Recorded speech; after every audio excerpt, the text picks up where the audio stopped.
What's up? This is Rebel Radio. What up? What up? This is DJ Newmark. This is Peanut Butter Wolf. It's your boy. It's okay. Keep checking out Rebel Radio. Rebel Radio. This is Rebel Radio. We're in the place right here. Rebel Radio is going down. Would you say Rebel Radio? Oh, wait.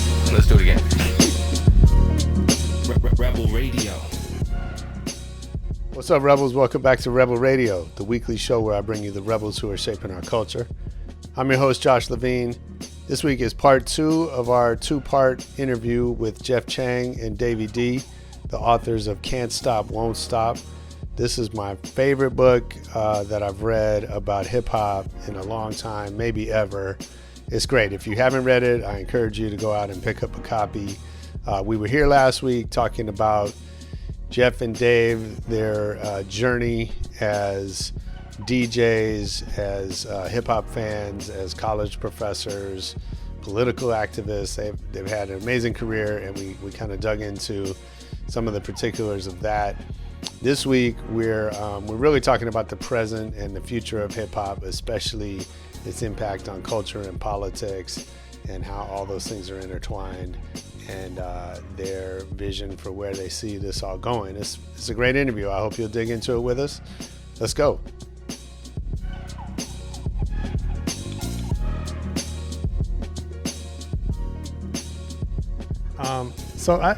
I think hip hop has taught the world about entrepreneurship, about self-determination, about unity, racial unity in ways that we never had seen before, certainly. What do you guys think the lessons are from hip hop that we're not paying attention to?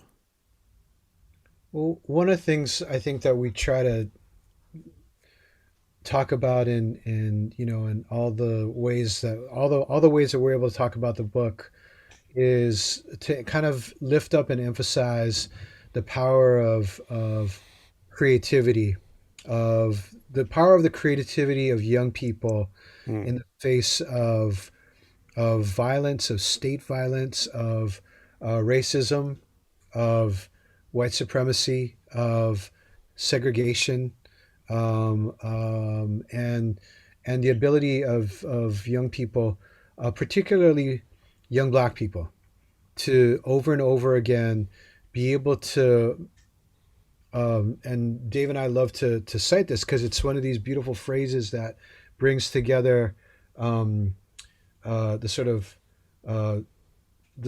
legacy of Black thought as well as the legacy of Asian thought, right? Which is this notion of making a way out of no way, right? Mm-hmm. Bruce Lee uses this. It's an old idea from, like Zen texts and stuff like that. And it's something that you also see in African American religions and spiritual traditions and histories. This idea of making a way out of no way, but this is something that comes up again and again in Black freedom culture, and hip hop being the latest manifestation of that. So that, over and again, when faced with violence, and again, like violence imposed by the state, violence on each other, folks are having on each other, people figure out a way to quell that, and then there's this creative explosion that comes from that. We see it like in 1971 with the Gang Peace Treaty in New York.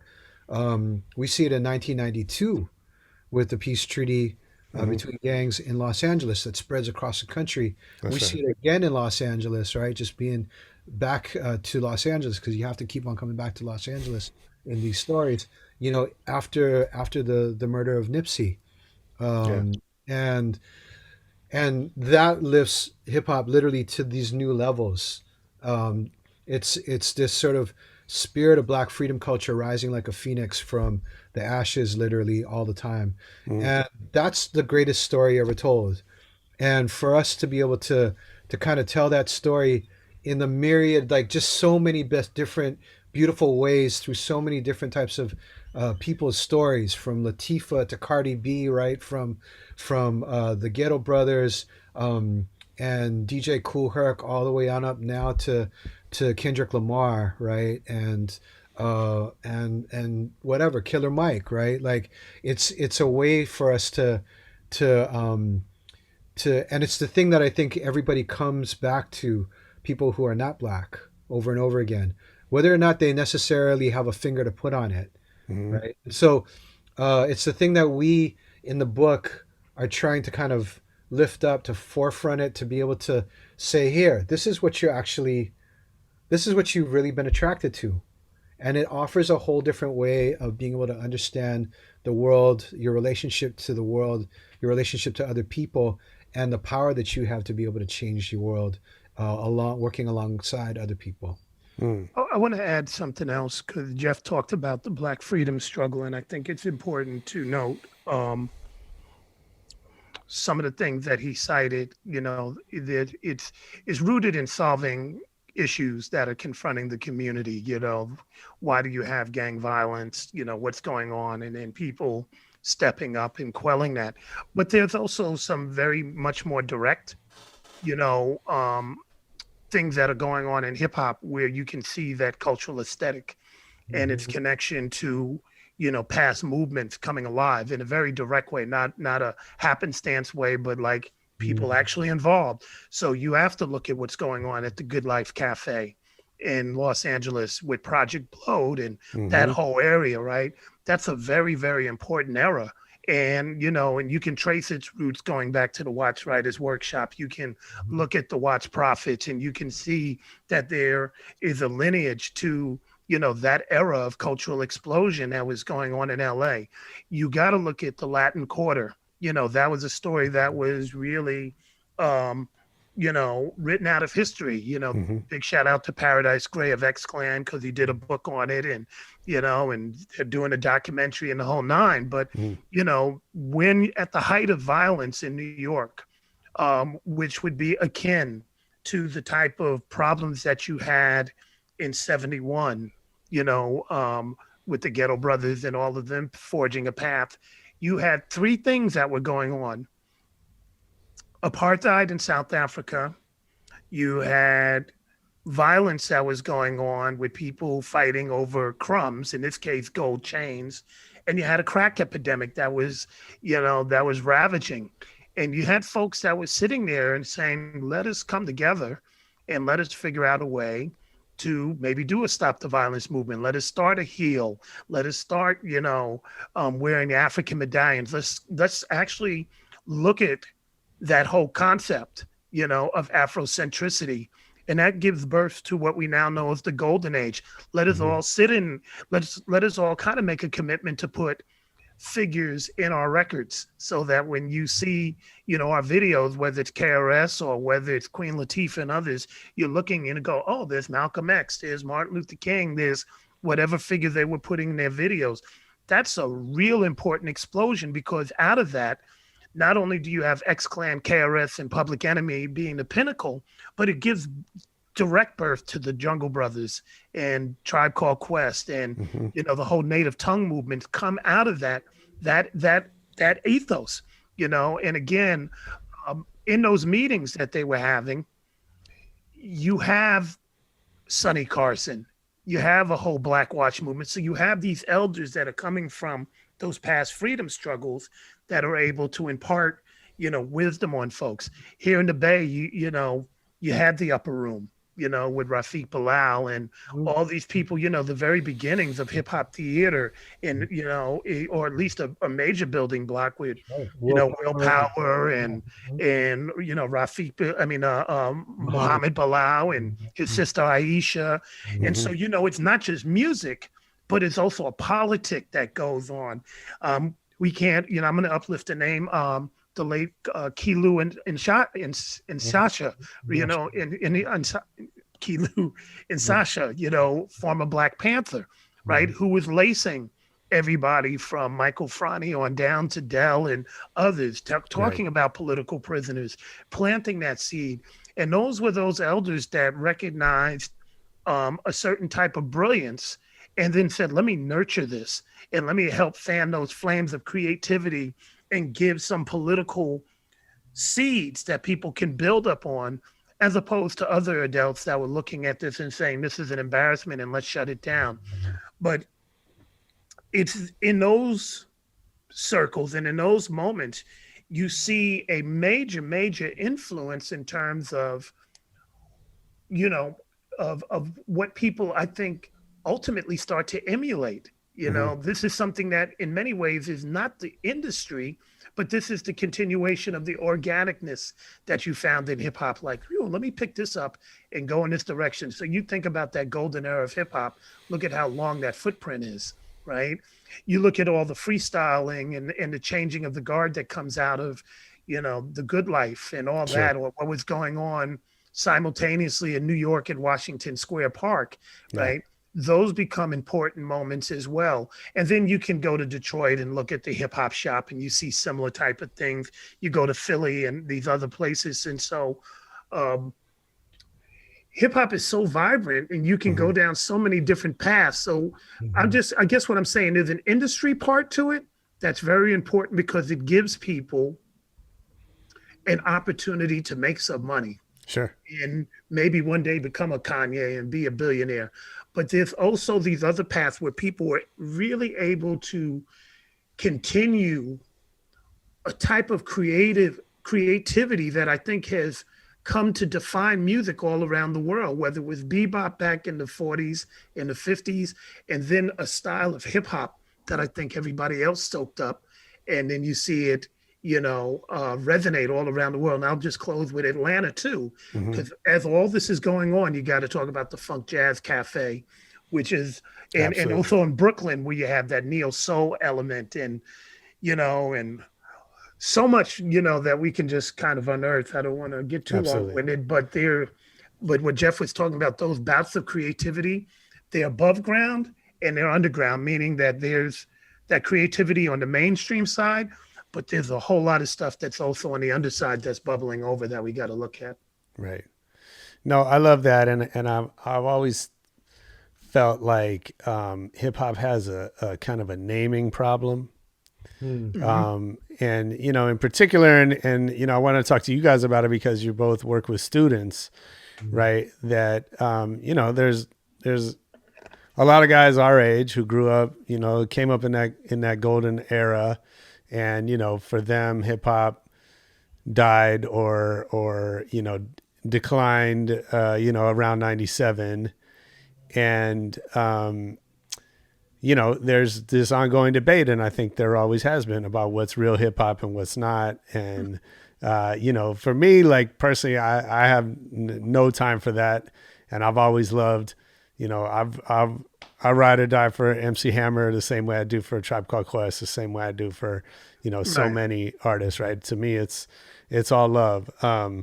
But I think certainly with young people today, and maybe some of your students whose, attachment to hip hop, starts with Kanye and ends with Travis Scott or something like that. What are you seeing when you talk to these kids coming up today? What are you seeing in their attachment and how they perceive and connect to hip hop culture that's surprising or maybe different than you might have expected? One thing, they don't really listen to the radio at all. Sure. Every year we have about maybe 200 students. Yeah. Maybe 3 when we do the other sessions. And we do little polls and surveys to figure out where they get their news from. Mm-hmm. I can tell you YouTube is number one. Yeah.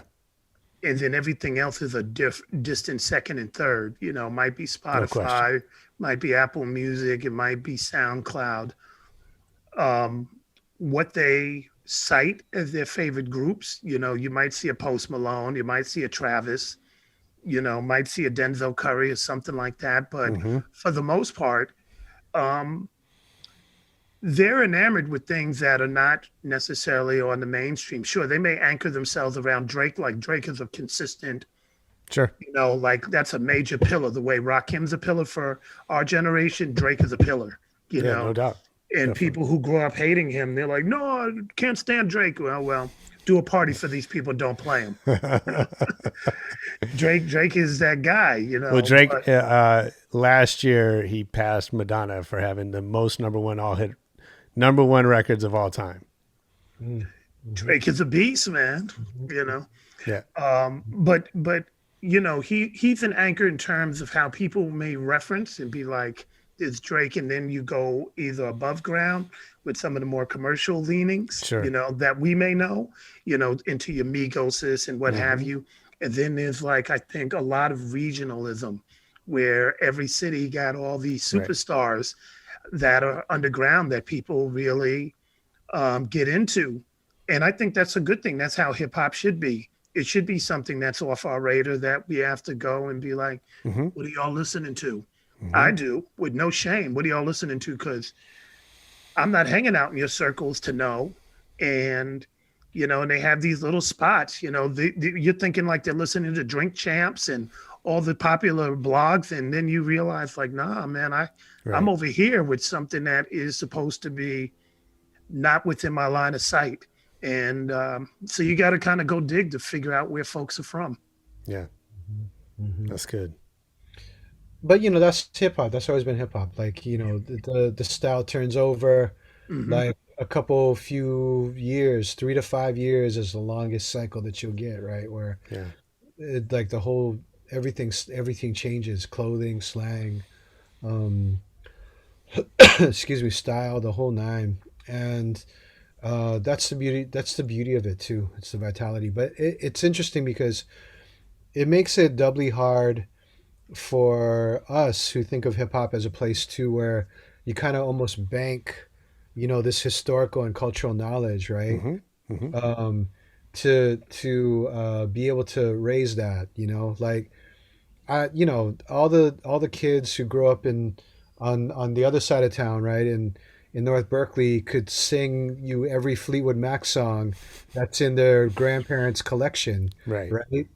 Sure. They could sing you Paul Simon and Garfunkel songs from the 60s and that kind of thing, and they'll get up and do it with a guitar every year at their high school talent shows. But you know, you don't do that in hip hop, and the double whammy there is that there's an erasure of important cultural knowledge that's happening like intentionally in society, and that happens along with this sort of unintentional like cycle of style that keeps on churning within hip hop. So for me and Dave to appear in front of a classroom and be like, let's tell you about hip hop, first you got to win them over. Sure. You know what I mean? Yeah, of course. First you got to establish your authority. You know, it's not just about the fact that you've been around for a long time. It's a different relationship to the culture. So we become learners just as much as teachers, and it's a powerful thing because it's a way to for an exchange to kind of happen about like for us to be able to say, oh shoot, we got to be humble about the kinds of things that they're facing these days, and that's appearing in the music these days. The reason that maybe some of us don't get Drake is because he's emo with it. And like our generation was not like that. Our generation was like, it was about the aesthetic of being hard. And maybe we should listen a little bit to that kind of thing. You know, those are the kinds of things that come out of like these interchanges, right? That you kind of see. And I know you see it because you're in this line of work too. You are dealing in the popular culture. Well, it's interesting. I see, you know, I see a few things, right? I see, you know, I have a couple friends who have teenage sons who they swear they're all about the throwback 90s hip hop. And they're like obsessed with research, you know, with playing those records and research and all that, whatever. You know, I also have friends who run record labels now, and they say the young rappers they're talking to have zero interest in the old school or in our era, right? And in fact, I've even heard, you know, more pointedly that they look down on those rappers because they feel like those rappers failed because they preached all this, you know, economic self-determination, and most of them didn't achieve it. And, you know, and which I think, you know, again, I don't take none of that too seriously. I think I didn't like my dad's music, Yeah. and he didn't like his dad's music, right? And that's nature, right? There's a youth rebellion that happens, inside of everyone, however it plays out. And, that's part of growing up, is kind of rejecting, some of your, the norms of the generation before you. And in some cases you come around, for me, it was actually hip hop that introduced me to the old jazz records and the old, stuff that, I grew up on soul and funk, but there's a whole lot of stuff before that I never paid attention to until I started hearing it in samples. Right. So, damn, now I lost my point. No, we're just feeling you. You know what I mean? This is our lives too. But I was gonna say, like, I don't take the generational stuff too seriously, because I think that's part of, that's just how it is. I do think that you said something that was so smart that I was gonna try to build on. Maybe it'll come back. Well, one of the things is that right now we're talking about the music, and the music had a particular function in past generations. Yeah. For many of us, the music, particular artists were able to crystallize how we were feeling. When NWA said F the police, they were the only voice that had access to the masses that amplified a sentiment. When Chuck D said fight the power, he was representing an idea that people were feeling. If Mos Def did a politically laced song, our hearts and, our minds, our wants, our desires were crystallized in that song. These were the people with the big mics. Mm-hmm. Now you got influencers on social media. They got more followers than some of these hip hop artists. Sure. So they don't necessarily need folks to do that. So let me give you an example. I taught a class. I teach a class, a music class, and we were talking about Beyonce a few years ago. This is when she did the Lemonade thing. And it started off with her doing her Super Bowl performance, and it ended with the Lemonade album for the semester. So this was the artist that kept on giving. And there in my class were some hardcore Beyonce fans. I mean, yeah, you got to watch out. Hardcore Beyonce fans, but they were also organizers too. And so these were folks that I didn't go to class today. Why? Because we were shutting down, the campus. So they were there. And I might have had about 14 or 15 of them. And so when Lemonade came out, there were a few things that happened. There was a lot of critique from people that were older, slightly older, all the way to way older. And they were like, Beyonce is this. They had all this critique of Beyonce. And it centered around her not being really political and, and she's a bad influence on young women and blah, blah, blah. So one of the finals was for people to take a look at these critiques and respond to it. And, pro or con, and then talk about what they felt Beyonce's strength was and what her weakness was. What we found is that, contrary to the critique, these women didn't look to Beyonce for political wisdom. They were very clear in paper after paper after paper that Beyonce's politicalness was because of the movements that they were a part of. And they said that, like, I'm glad she did that, but I'm not looking for Beyonce to necessarily lead the charge. We lead the charge, her job's to follow us, right? And what they were looking for with the Beyonce was to provide a soundtrack for, they were the soundtrack for what they were doing. They kind of reflected, what they're feeling. The same way Mary J. Blige kind of talked to women a generation before. Yeah. And so a lot of these artists, in the minds of my students, they're not necessarily looking for them to be on the mic to say, fight the power. Now, they may look for those artists to be like, hey, Why don't you come down here and help get these people out of jail? Or I need you to serve this function. You could provide space, or you could do these other things, but I don't necessarily need you to go in front of the mic and tell us that it's bad that Mike Brown got shot. In fact, when they did a posse cut, when Game, Diddy, and everybody did a posse cut about Mike Brown, people in Ferguson weren't feeling that. They were kind of like, Right. We didn't ask you to do it. That's cool. But they needed people like, are you going to be down here dealing with these police? Are you going to use your influence to change the narrative, that, the power dynamics? And so I think for a lot of people, where we get lost is that we're looking for the artist to do something that we expected them to do 15, 20 years ago. Sure. And kids in my class is like, I don't need them to do that. So when they're listening to something, we see a contradiction. It's like, how can you say fight the power and you're listening to, a group like SOBGRE, where it's kind of, questionable and immaterial? Because I want to turn up to them. I'm not looking for them to be politically correct, right? And so I think that's something that we have to get used to, and it's something that we have to kind of understand, that hip hop is not just limited to the artist, but it's now people that are growing up in a particular generation. It's a community of people that may include artists, but there's so much more to I think the breadth of what hip hop is, if that's making sense. I think that's really interesting. I was actually reading this afternoon about there's a whole cancel Eminem movement happening at this moment. I don't know. Is it really? I don't know how big that is. Yeah, it has to do with something, a song he made with Rihanna about domestic violence. And from what I read, I think his lyrics are being misunderstood. But, it brings up this question. I've always, like, rappers have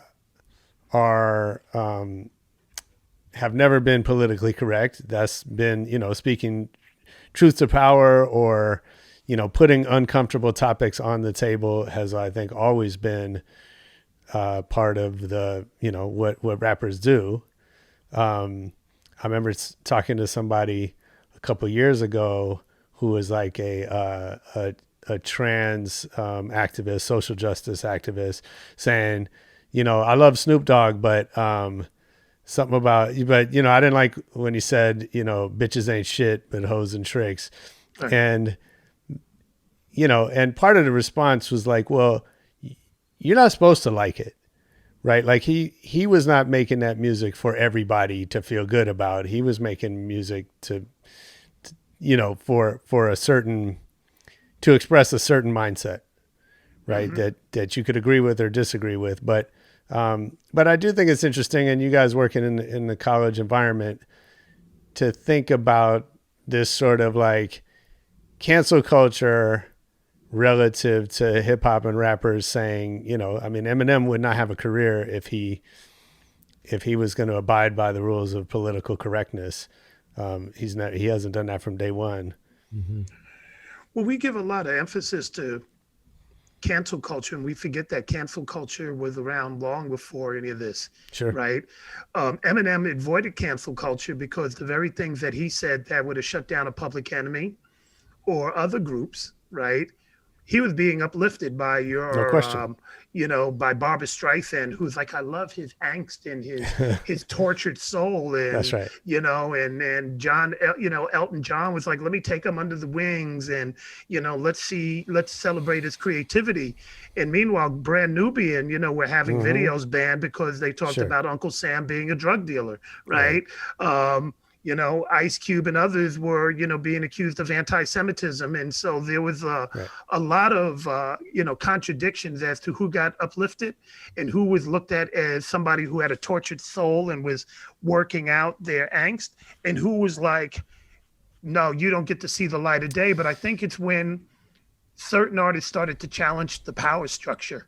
And in challenging it, it could actually influence people on the ground to follow suit. That's when you started to see the police go, maybe we need to, regulate this, or at least watch it and monitor it, and then encourage business entities to shut it down. And I'm sure Jeff can speak on this a little bit more, but I think there's a whole line of there's so many examples that you could look at where there's this over policing of lyrics and the activities of artists, in particular Black artists, that becomes, they're not getting a pass, and others are. I think you're 100% right, but I also think it's different when, the police and political structures trying to shut down hip hop are part of what made it stronger. Mm-hmm. Whereas a bunch of high school, college students throwing a hashtag, like trying, what we're seeing more of, and I'm going to say I'm not expert enough to really. Let me ask you this, Josh. How do you feel it made it stronger when the police were trying to? Oh, I think, first of all, if you look at what's my man's name, Shep Gordon, Supermensch, who was the manager for Alice Cooper, and he was like this mega manager. He wrote a book describing his method for creating these global superstars. Teddy Pendergrass, I forget who other. And like number one was like, do something to piss parents off, right? And the kids will love it. And again, he was of his era. He was tapping into that rebellious youth movement that wanted. He wanted his clients in the newspapers on the front page for something bad because he knew that would make kids flock to it, right? I think we all know kids who, their parents wouldn't let them listen to hip hop. That made them want it even more. It was banned off the radio. That pushed it underground. And actually, I have a theory that I want to share with you, test against you. But in general, the more things are pushed underground, the more we want them in many ways. Right. And I think, and so that, part of NWA's rise was based on the fact that they were getting banned. Right. But some people would say that the rebelliousness that you're talking about, which, goes from gangster rap into G rap and all that, some would argue that it came at the expense of this very militant, very Afrocentric, very pro-Black, unapologetic strand of rap that, under the guise of regulating it, they wound up being shut down. So, no question. With the rise of NWA, Poor Righteous Teachers disappear. With the rise of gangster rap, Brand Nubian, we can go down the list.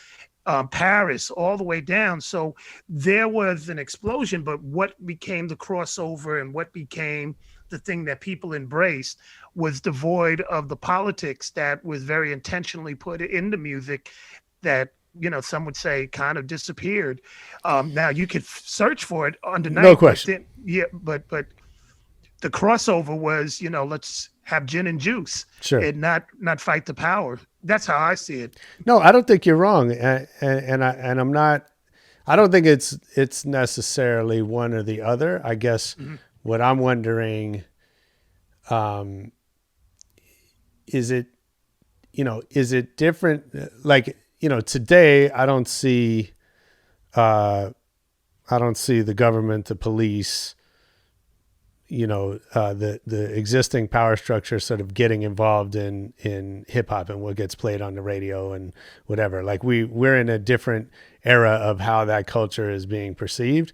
I think at the same time, we're seeing a greater sensitivity among young people to speech that might be perceived as homophobic, or that that crosses certain barriers that, culturally in this moment, we're not okay with. Right. And I'm curious, really, just your thoughts on, does that stuff matter? I think we all know, as we're talking about this, the culture and the music is going to keep evolving no matter what. It's always a reflection of the world that we live in.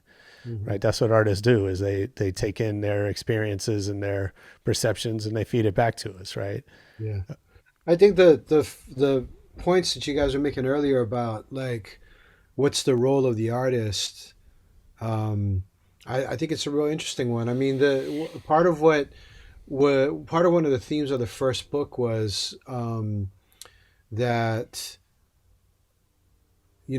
people look to rappers to be political leaders, and the problems with that. In absence of authentic leadership, right, in the late 80s type of thing, people start looking to Chuck D to kind of tell them how they should, think about certain kinds of issues and stuff. Absolutely. And at some point they they are like, we're not the leaders, we're trying to make the leaders, we're trying to create the leaders. Mm-hmm. And so I agree with you, like, that the point of artists is not necessarily to be out there. Not too many people can be a Killer Mike, Sure. right? And have that kind of a depth perception, or a Bun B, or that kind Right. of thing, to be able to or even a Cardi B, right? Like hoisting up Bernie Sanders and putting Absolutely. him on her platform. So, not too many people can be that. And because not too many people can be that, like, we should definitely celebrate the folks who can be. But I certainly don't want to be taking my cues for politics from somebody like Kanye West, right? And I certainly Sure. want to allow Kendrick Lamar to be able to do what he needs to do with his art. So I think too, like Dave's point earlier about Beyonce, is that, yeah, like, the artists, Beyonce in this particular case, and Solange, and a whole bunch of other artists, even Megan, right, are following their audiences, and their audiences are out in the streets, part of the 25 million people out there in the streets for Black Lives Matter. Yeah. And so, one of the things that we say is that culture always precedes politics, but it doesn't mean that the artists are always leading the culture, right? It means that the culture has to change in order for the politics to change. And we're in a moment now where the culture has changed, and the politics need to follow. And the artists are sometimes going to be at the forefront of that, like we said, Kendrick, Killer Mike, like, and sometimes they're going to be the heralds of it, like Beyonce, or even Megan in this particular moment, or Cardi B. They're going to be, the folks that are putting them on the platforms. But to mistake them for the folks that we need to have them have as leaders, as Congress people, I'm not voting for Kanye in 2024 or anytime. You know what I mean? That's right. So that's kind of, I think, one of the things that it's changed a little bit from the first book to right now. Yeah, that's interesting, and I want to talk about that. But I also think, it is easy to assume that rappers, who coming from this culture would all be sort of politically aligned, right? Would all be on progressive agendas and kind of. But Kanye West, and I wouldn't vote for him either. But he's a billionaire. He's a man in his 40s who's like, it is, there's no reason to think that he's still aligned with, where he started out. No. He's so, he's in a different socioeconomic space, a different political space. I'm not writing him a pass. I think, but I'm just saying, I think sometimes we have misplaced expectations about that. I agree with that. Well, with Kanye being a billionaire, he's this generation's Oprah. Oprah is a billionaire, right? And you still have homeless people in all these cities. Sure. You still have massive income disparities. And so it's great that he's a billionaire. Dr. Dre was a billionaire before him, and we can point to a few others, but that doesn't change the material conditions and economic challenges that people have. That's exactly And by highlighting and saying Kanye's a billionaire, it's almost like to say to everybody, well, your problems are solved. Just ask Kanye to pay for it. Why don't you have Kanye? Why don't you ask Kanye to put money up for the schools? And what it does is deflects that while Kanye's a billionaire, Jeff Bezos a trillionaire, and Apple's worth $1 trillion, and a bunch of corporations are worth crazy, crazy money.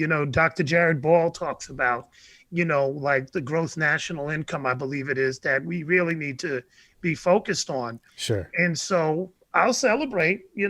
I'm glad you got your money, Kanye. But what would be really rich is if our respective communities, all of us could afford shelter, all of us could afford food, and all of us would have access to decent health care and education. That's when we're rich. And it's For not sure. going to come because Kanye wrote a check. It only gives us the illusion that things are changing for the better if he does, and we feel good for the moment. Mm-hmm. But there's still a tent right across the street, and we're in the Bay Area, which is home to a couple of companies that have more money than the government. And you're trying to figure out where's the trickle down. Why doesn't some of that result in people saying, remember the tech companies used to say, we're going to disrupt, we're going to disrupt particular businesses. Well, what you didn't hear them say is we're going to disrupt poverty. Sure. Imagine, the Elon Musk of the world, instead of, making headlines by selling, or putting out an NTS. What is it, Jeff? NTS? NFT. Thank you. Yeah. Instead of doing that. The tokens. Yeah. How about he go, we figured out a way how we can permanently house people in ways that are comfortable, and we never have to have homelessness again. What's crazy is that used to be a goal for some companies. Right. When I first moved out to the Bay Area. That used to be a thing, like one day we're going to end poverty. Now people don't even make a pretense. They don't even mention it. They're talking about stuff that is so far removed from what's happening. Homeboy's talking about colonizing Mars, right? Like that's a safer political area. Yeah.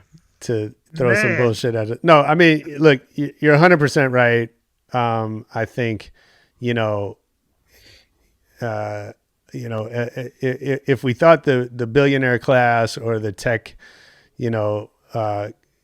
coming, the coming of the tech industry was going to shift those fundamental issues in terms of, income inequality, in terms of poverty, and it had the potential to do it. It had the potential because the people that entered into tech were also the hip hoppers of a particular time. That's right. These were our peers. So we need to look and say, how did this separation happen? What happened that, the folks that got into these spaces suddenly were, disconnected by leaps and bounds to the political leanings of hip hop, meaning like, okay, you have all this technology in front of you and you listen, the Yasin Beys and the Talibs and, and the Tyler creators, all that. But how come that didn't translate into, let's flip this to the next level? Instead, it became something that's like, let us move you out of your neighborhood why do you take think, it over. So why do you think, I have my theories, but why do you think that happened? I think that people in powerful positions saw the potential for that to happen. And I think there was a divide and conquer that wasn't as, immediately obvious to us until it was later down the road. I think it starts off with people coming into the neighborhoods and then folks who had this money, getting very comfortable and acclimated into having a worldview and thinking everybody should be able to pay $5,000 a month rent. What's the big deal? And then having an unawareness that they were displacing people and then having empathy when this happened. I think, when I remember people that were moving here, they were told not to move to Oakland. It's like, so you're in San Francisco paying $6,000 a month rent? Well, they told me not to come here. Right. And these were people that were into hip hop, I mean, it's like, wow, you came here from another country and they told you. So who told you? The recruiters, right. The people that were hiring them. And so I'm going to give you an example. Twitter came to South of Market. And the first story that was done on Twitter was done by my man Rome, who started a hip hop kind of news network that was called Online Media, right? Open Line Media. Had a studio right over there on Powell Street. He came out there, he filmed, they talked about what Twitter said they were going to do. They were going to provide free internet.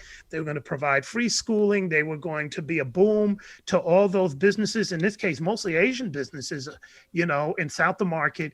And this was going to be a booming thing. And after they had been there for a while, that never happened. And so you have Sure. these young kids there do a strike. They were walking around with the free internet I and, remember. and all this other stuff. So, they started catering, Yeah, their even more. lunches. I remember that they're putting restaurants out of business because all of a Right. sudden they're just serving free lunch. So you're right there Yeah. in the middle of, that of visible poverty, right? And we can even remove for a moment. Let's just say, you had a problem with black people. You don't have that there. Mhm. You didn't change those conditions right there, south of Market. Sure. It's still the same. Sure. And you're a company that's worth $1 billion now. You never tried to really ingratiate yourself, and you never tried to disrupt it at all. And I'm sure we can find a dozen examples. And then when people tried to hold you accountable, folks are like, well, let me just move my ship to another city. Of course. Let's go to Austin, Texas, or Dallas, or Miami. Alabama somewhere, or Miami. And so these, I think, came once these things started to become public entities, when they started to dance with some of the big tycoons, the Ron Conways of the world, who were like, man, forget these people, man. Gentrification is good. It's kind of the attitude that I perceived them to have. And you had a disconnect. So on that note, right? So I think we're not going to look to our tech leaders Not for more. change. I don't think we can look to our hip hop leaders for change in that. And again, there's your killer mics. There are those that will step up and do, but a lot of them are not going to do that. I look to Jeff Chang for change. That's going to be our change leader right there. So talk about that. Hey, wait, didn't you run for president at one point? You ran for office at Cal, didn't you? You Yeah. did. He Yeah. did. Yeah. What- Is that right? yes, he did. Nice. Chang, was it president? What did you run for? I didn't know you had the politics in you like that. did. I did that a long time ago. Nice. Yeah, the Chang we need. Nice. Was it the Chang we need? No, Was it- I'm just playing. That's great. So I guess my question is, what are you seeing that gives you hope, especially as it relates to hip hop and the role it's playing in our political and social developments? I mean, I just love the vibe of independence. This is the kind of thing that we all came up in, right? We were all coming from a little bit from the left, like not wanting really to kind of, we wanted to engage, I think, with like major labels and with, whatever, what we saw as capitalism and big money and that kind of stuff. We were maybe different from the previous generation in that way. We were willing to engage, but we always had the idea that we were going to try to maintain our independence, independent point of view, independent type of networks, independent type of business. And I think over time, we've continued to be able to do that. And I think that now you see an entire generation of folks who they don't have any illusions about that. Right. And they're able to set up their platforms because of the different types of ways that media has crumbled actually since the time that we were doing our thing. And the kinds of different, structures that they have to be able to utilize it. So I feel like we're in this moment now where artistically, all across the board, we're in this renaissance, and it's being led by Black folks. There's been a Black cultural renaissance in music, in art, in film, in publishing, in everything, right? And I've seen it in the Asian American, the Pacific Islander communities, in Native Hawaiian communities, like this resurgence of pride and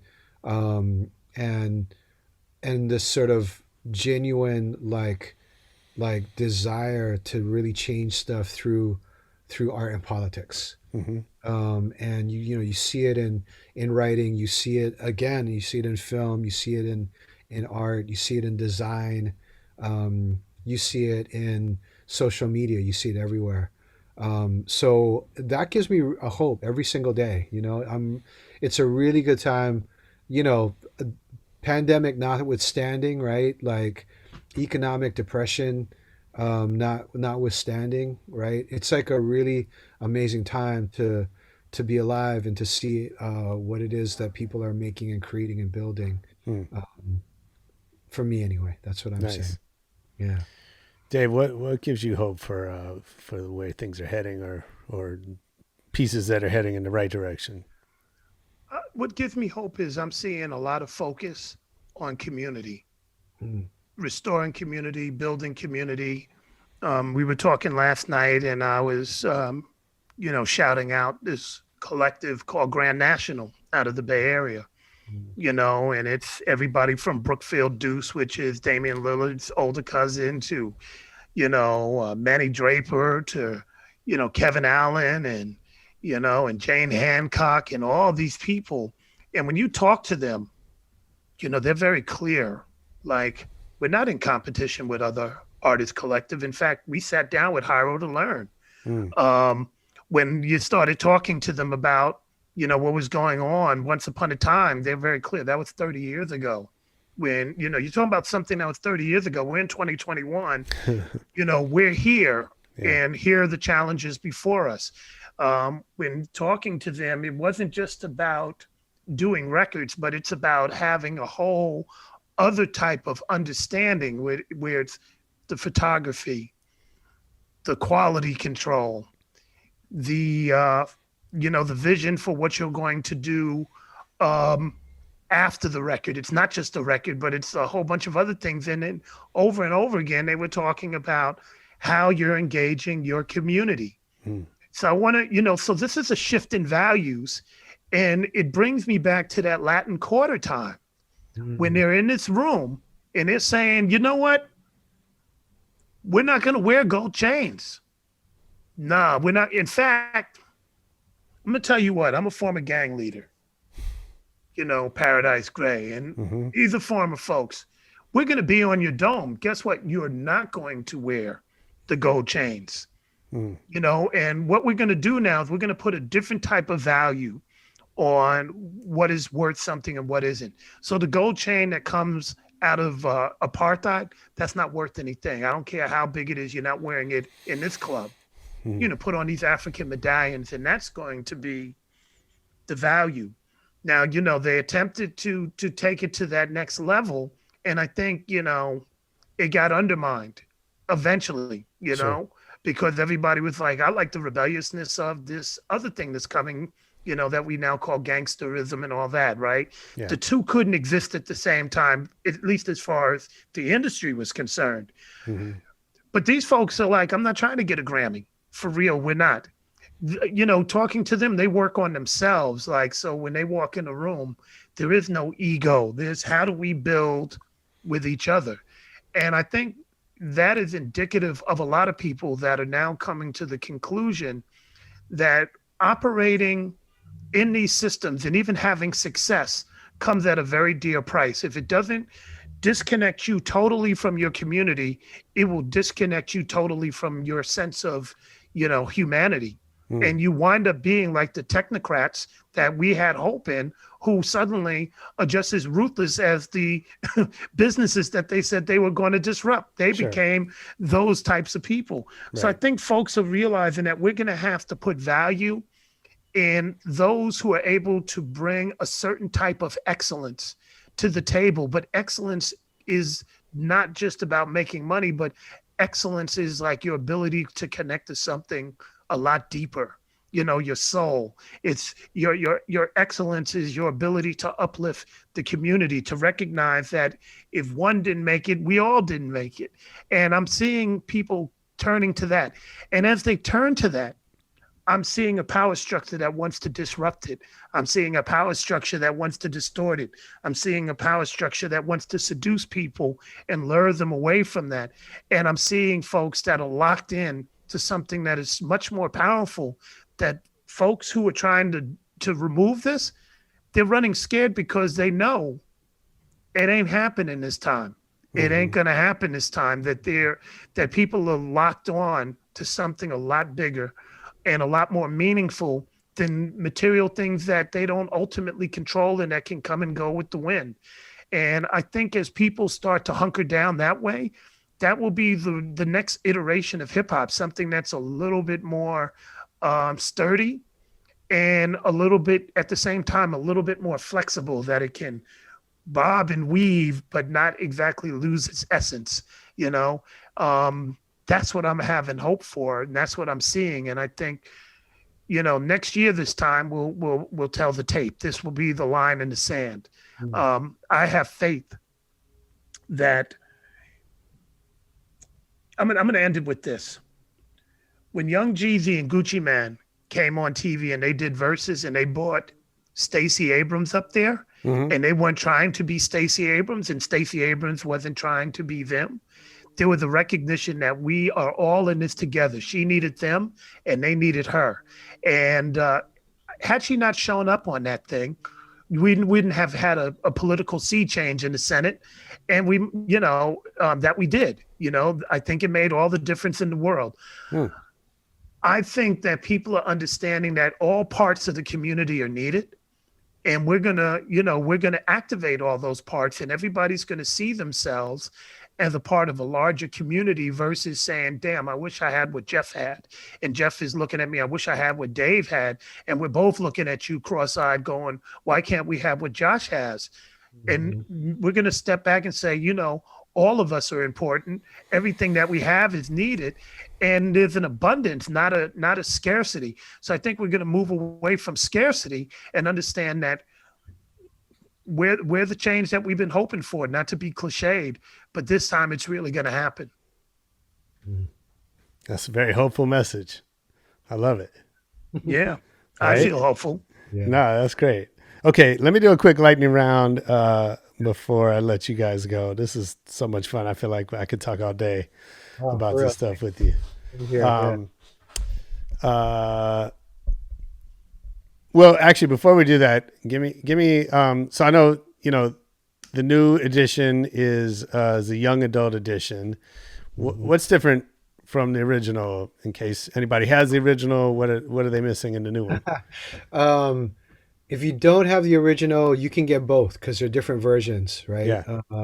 And they're actually much different from each other. The young adult version is something that kind of takes some of the stuff from the original edition, boils it down, and then adds on another 20 years of history, literally, right? Like literally another 20 years of history, running from like 2000 all the way up to last year, through the pandemic, through the uprisings after the murder of George Floyd, and hip hop's role in even the elections and stuff. So it's there's a lot of stuff going on in it, and it's actually a really interesting and neat kind of circle that we're able to draw. Like we talk about the decline of the Black Power movement in the late 60s, and we're able to end with Black Lives Matter. It's for us, it's a powerful way for us to be able to kind of end the book, is to show how, like Tip said, everything goes in circles. We also have, I think, a really strong focus on women. It's a correction from the original edition. Sure. It's a history in which the contribution of women is there in the entirety of the book. It's not just that there is a chapter on women, but it's also there through the entirety of the book. Sure. So again, from Cindy Campbell like to Cardi B, you know what I mean? Like it's all there.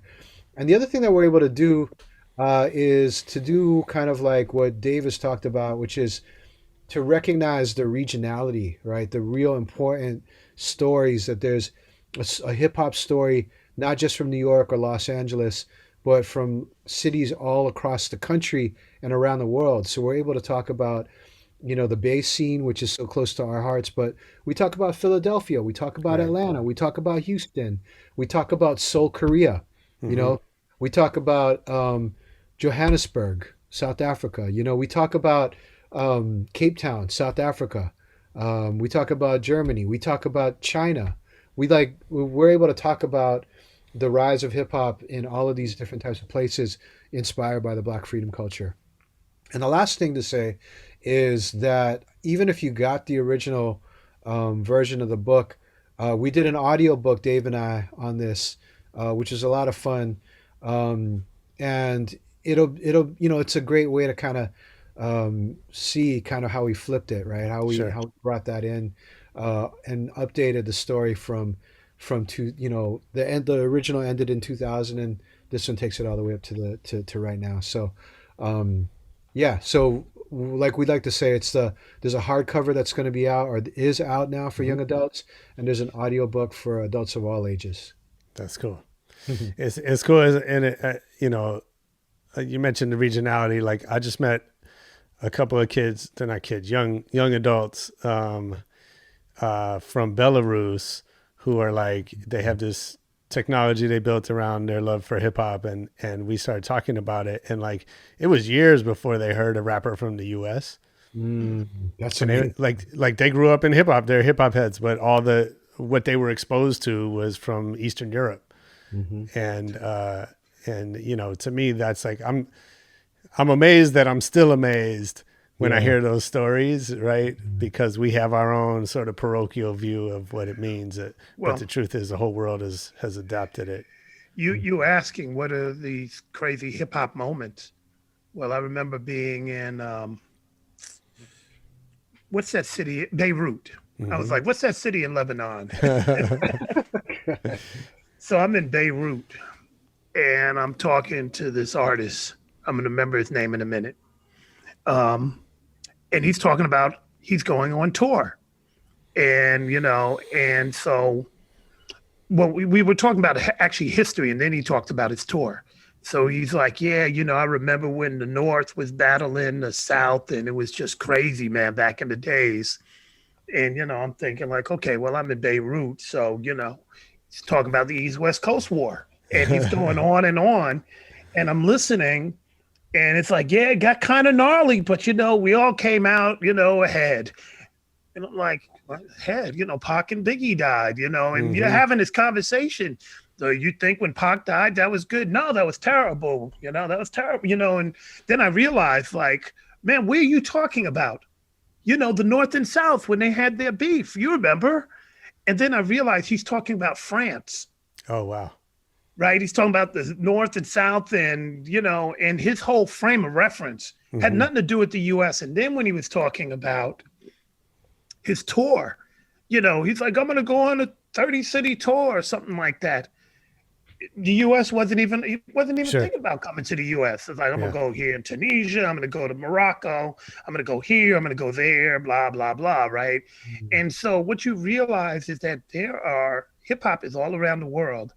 And it's at a point now, it's like, I don't need to come to the U.S. In fact, I don't even want to go there. It's bumping into the ceiling. Well, not even too dangerous. It's just that it's so vibrant. Right. Yeah. It's vibrant in so many places. Sure. Right. I can pop on. I could be in Beirut and maybe go to Brazil. Yeah. And from Brazil, I can go to Chile. And from Chile, I can go, down under to Australia, and be in just one part of Australia, because that's a whole continent. Then I can go to New Zealand and maybe go to Auckland, but not go to Wellington. You got a whole world. And then we can go to different parts of Asia. So you got a whole few billion people there, from your Singapores to, your Japans. Hang out with those backwards folks in the U.S. But in many ways, when you think about the politics that we embrace, the types of things that come up, the fact that we're probably one of the few places in the entire planet where people only speak one language. Right. Sure.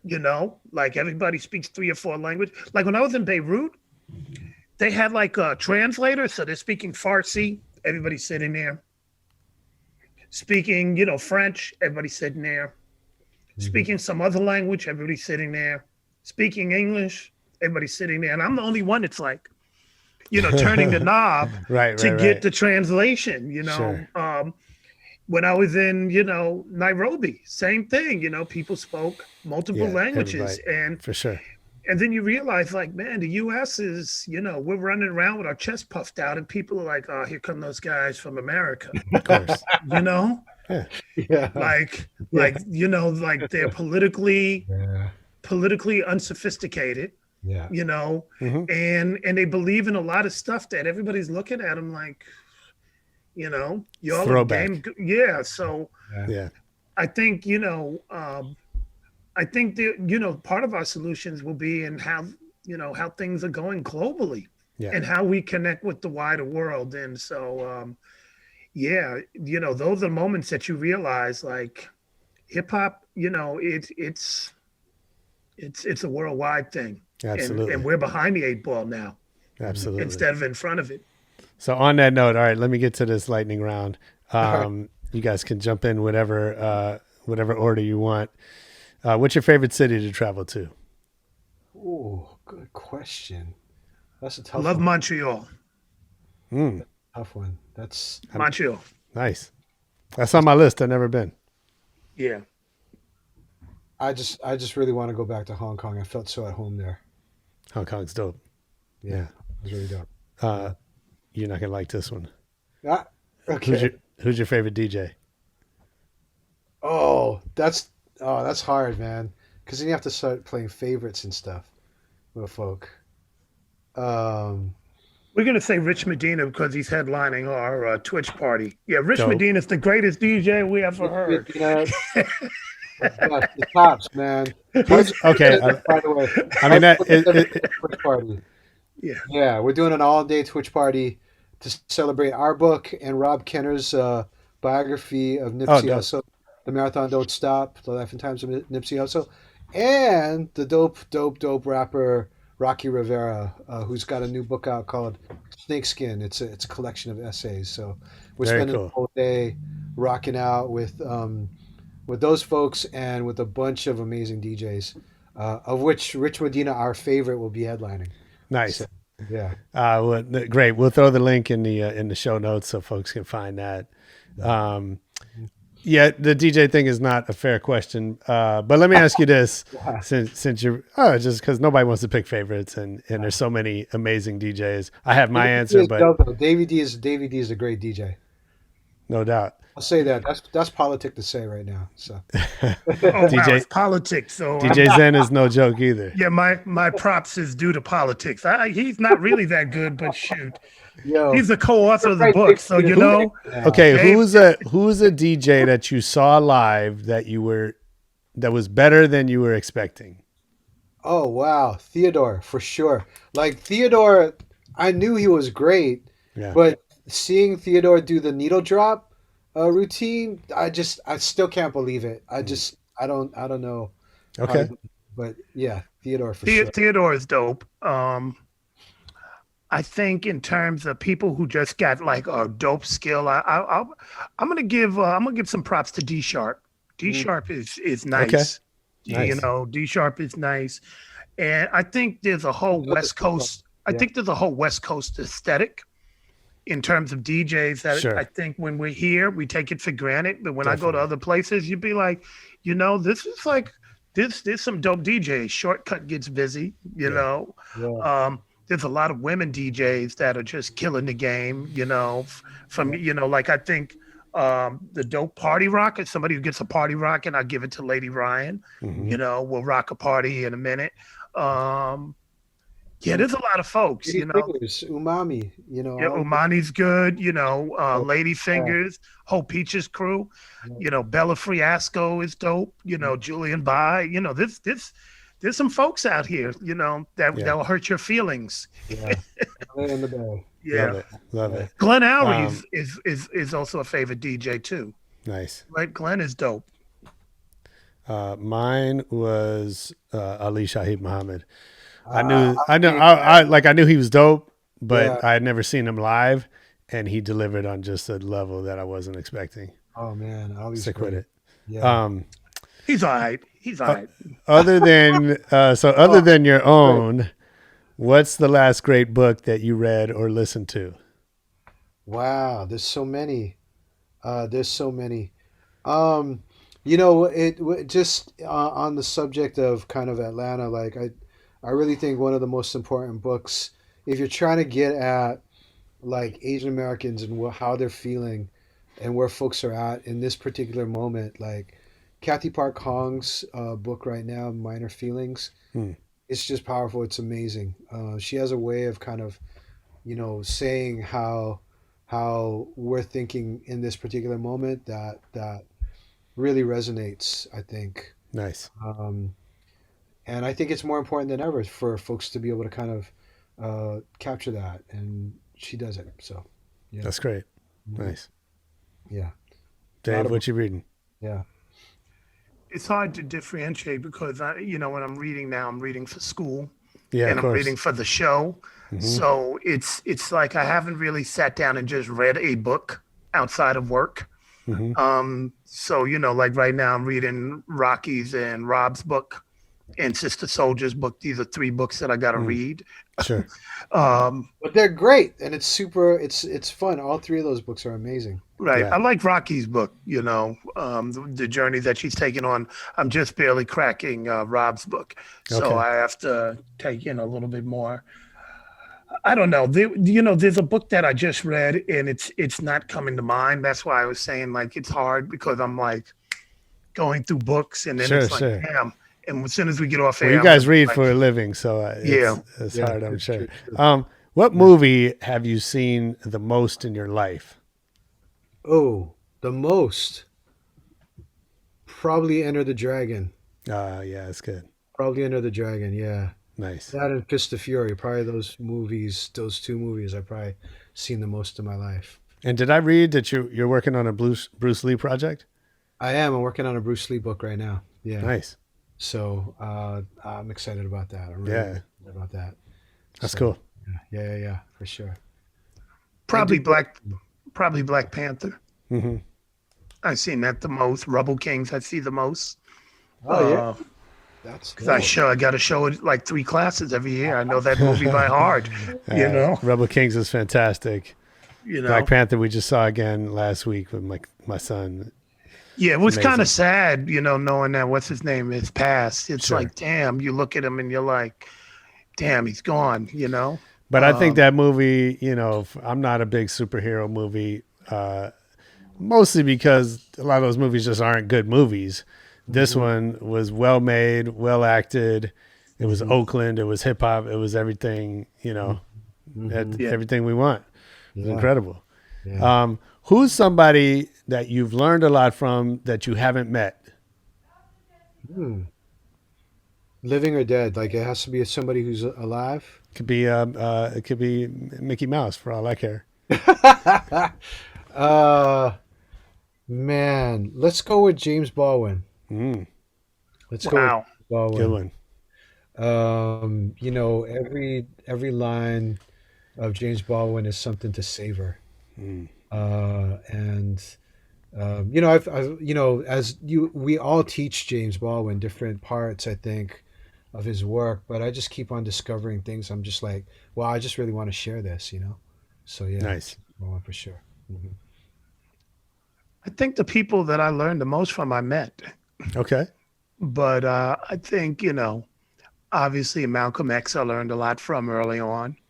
H. Rap Brown I really learned a lot from. I actually read H. Rap Brown's book before I read Malcolm X's book. So those are 2 people that I admire. Later in life, Ida B. Wells. And what's that guy's name? Yeah. The scholar. Oh yeah, the scholar. Yeah, exactly. Du Bois.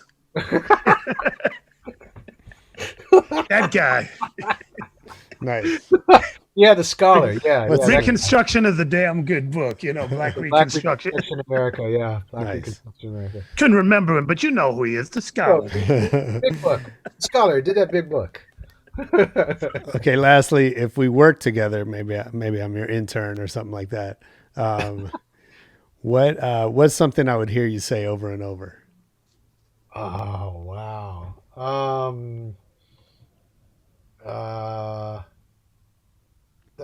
Just how you doing? Like I'm one of those how you doing folks. Like, are Okay. you good? Are you okay? Do you have what you need? Like I'm a very as a boss, I'm definitely somebody who's very, very much trying to make sure that everybody who's working for me or with me is like is in a good space. Yeah, that's that servant leadership. Yeah, definitely Love servant that. leadership. Yeah, that's a good way to put it. Yeah. Love it. Yeah, How what about would you you? hear me? Well, yeah. Well, Dave seemed like he put a foot in yeah. somebody's ass. Yeah. No, I'm not. I'm not like that at all. Man, it might be. Hold on, wait a minute. let me finish this up. Yeah, I heard that a lot. I get it. I've never Hold up, heard a hold lot. up. get it. Let me just finish this up. Working for Dave, my servant leadership, or leadership servants. That's hilarious. That's What hilarious. about you, Josh? What's yours? I need like a good phrase. I mean, I asked this question enough, but for me, it's more like somebody that works for me once said, as a compliment, when you ask Josh a question, he asks you 3 questions back. Ah, And so I think what it is like, I know that you know the answer, and I'll help you work it out. Right. And so what I said to most everybody that works for me is, you are more capable than you think you are, and my job is to help you realize that. that's beautiful. That's beautiful. I Yeah, like that. yeah. Really trying to get them to unlock what they got already. Absolutely. I mean, we all have it in us, right? Most of us, anyway. Man, this has been so incredible. You guys are amazing. Man, you're the best, dude. It's long overdue. I appreciate you both. Hope to see you both in person one of these days. Very Yeah, soon. thank you. I want everybody to go out and get the book, Can't Stop, Won't Stop. Get both editions. Get all 3. Get the audio. I'm gonna listen to the audio this weekend. Nice. Yeah, just yeah. to hear it. Yeah, tell us what you think. Yeah, I'm sure it's great. Man, this is so much fun. thank you. Thanks, John. Thank you for having us, Josh. Much appreciated. Yeah.